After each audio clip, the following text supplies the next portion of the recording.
do you think of when I say low-income housing? You probably think of something like this or this. When I say affordable housing, most people don't think beautiful, but the Northeast Oregon Housing Association is well on its way to obliterating that disconnection by winning a national award for the beauty and aesthetic of the new Blue Springs Crossing housing in Island City. And this week, I got the opportunity to sit down with NEOAHA, or Northeast Oregon Housing Association members, and talk to them about the story. Well, my name is Dale Inslee. I'm the Executive Director, Northeast Oregon Housing Authority. We're so proud to announce and let everyone know, especially for La Grande, that our project that we developed over behind, it's down on Walton Road, is called Blue Springs Crossing Apartments, that it won the highest level of award in the Association of NARO, which stands for the National Association of Redevelopment and Housing Officials. Now, like I said earlier, beauty and low-income housing aren't oftentimes associated, but Dale said that it's important that affordable housing be just that. People who live in affordable housing generally are blue-collar workers without a lot of money. And in our society, as sad as it is, money oftentimes buys dignity. That being said, it's very important that people with low incomes have some semblance of dignity in the place that they live, both for themselves and for their children. It's designed in such a way that it's beautiful for the community, and that gets everybody on board. Not only does it benefit the neighbors, because it looks just like their custom homes, but it benefits those who live there because they're proud to say where they live. And how does that affect people today? Kids can go to school, be proud of where they live, even though their parents are medium to low income labor force workers, and they've got this sense of pride that they live in this beautiful complex. But beauty isn't just in the construction. Maintaining that beauty is equally as important. And Greg, the maintenance manager of the location, says that the long days of work helping people feel good about their homes makes him feel good about himself. You go in there and they're just decorated really nice, they're kept really clean, and it made me feel good that we've done this and they respect it and take care of it. That impressed me. If you'd like to know more about Blue Springs Crossing and the Housing Association, visit their website. You can also read more about this in the weekend edition of the Observer newspaper. This story was brought to you by Ronde Hospital. Big city hospital, small town care. This Friday, don't shop black, shop plaid. I know, bad joke and slightly racist if you read it out of context, but here's what it means. Plaid Friday is an annual celebration of local business and a low-key alternative to Black Friday. This year, November 24th, instead of getting swarmed like an ant at a corporate big box store, toss on your favorite flannel shirt and tacky plaid tie and head down to La Grande Main Street to steal some deals at this small town celebration of shopping local. The metaphor is symbolic of the nature of small local business. Rather than some monolithic and drab style that corporate shopping will give you, shopping local is really a coat of many colors. Hundreds and thousands of individual, differently colored threads all woven together into a beautiful, variegated cloth. So Plaid Friday is an event that's been in existence for about 3 years.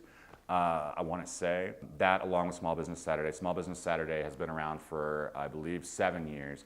And both of them are events that, certain communities all over the states engage in or kind of drum up to encourage community activity and community participation in shopping, downtown, local, sticking with small businesses, keeping revenue and cash flow amongst, a town's citizens as opposed to flowing out into the greater corporate. That's kind of the beauty of a small town and, a merchant downtown is these people that you're buying from probably live 6 blocks over, Your kids go to school with their kids or, that sort of thing.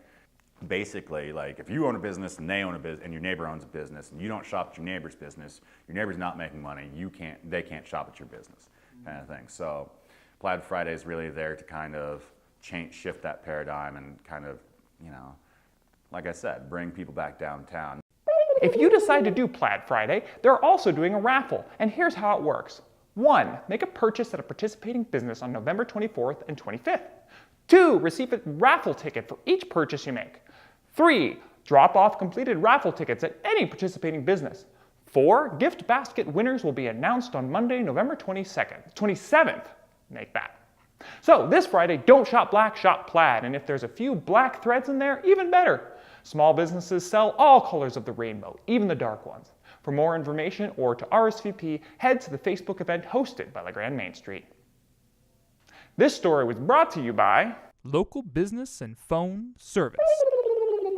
And here's your EOU Sports with Ian and Chris and Around the Mountain in 90 seconds. I'm Chris Duarte, And I'm Ian Dexter. and this is Around the Mountain. You know what? We're just gonna go for it.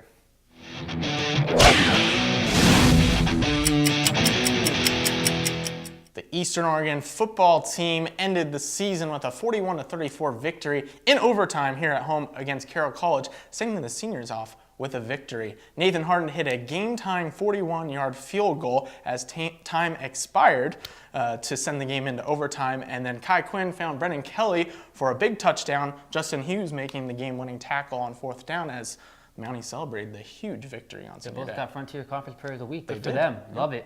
Volleyball, they went up to the CCC tournament, but they got swept by College of Idaho.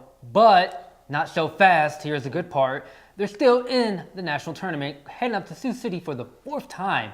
Now, they got an opening round bye, which is awesome, and they'll find out who's going to be in their pools sometime later this week. So they'll begin play November 28th up in Sioux City.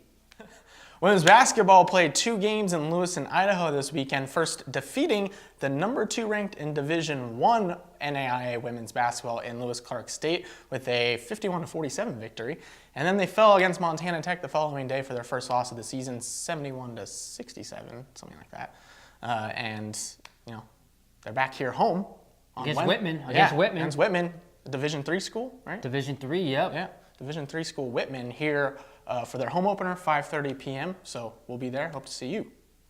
Men's basketball went up to Boise State. They lost that game. Let's not even mention the score, but it was a great atmosphere there in Taco Bell Arena. I'll tell you that right now. Did you get some Crunchwrap Supremes? I got some Crunchwrap Supremes. I got chalupas. I got everything. Nice. And guess what? They're back on the road this Thursday. No, wait. They played Northwest They did Indian play Northwest twice. Indian They twice. played them twice. 113 points both games. 113 points both games. Max McCullough got a career high 38. Blake O'Donnell scored 25 career high, and Saeed Hursley off the bench for 18 points, another career high.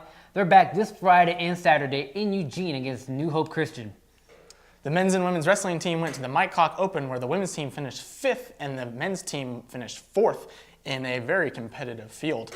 Blake McNall got 2nd place in his 133-pound weight class. They are both back here on Friday starting at 6 p.m. against rival Southern Oregon, who's ranked number 7 on the men's side. So it should be a great atmosphere here, great couple of duels. Men will start at 7 p.m. after the women's. Last but not least, women's soccer. They found out they're going to Santa Barbara to face number 9 Westmont. Hayes head coach Jacob Plucker is not Santa Clara. I know you love your 49ers. Plucker. I know you love your 49ers, but you know, remember, Santa Barbara, not Santa Clara. You got a big game this week. Should be a little warmer there than here. Yeah, it should be. Yep. And cross country is up at Nationals. The men's team will be competing. Right up the road, Vancouver, Washington. The men's are going to be in it, and Rachel Rowley will be the lone individual from the women's side, from the CCC. Good luck to both those teams. That's a wrap for us here at EOU Athletics. Sadly, my last episode, believe it or not, here for On the Mountain. So yeah, it's been fun, guys. Thanks for watching, as always. Yeah, show will continue without him, but Chris, we're sure gonna miss you, man. I mean, been here for so long, and he's got himself a nice pumpkin at me. A little pumpkin at me. Awesome. Yeah. I love it. Thanks, guys. I appreciate all the work around here. It's been real, man. Chris.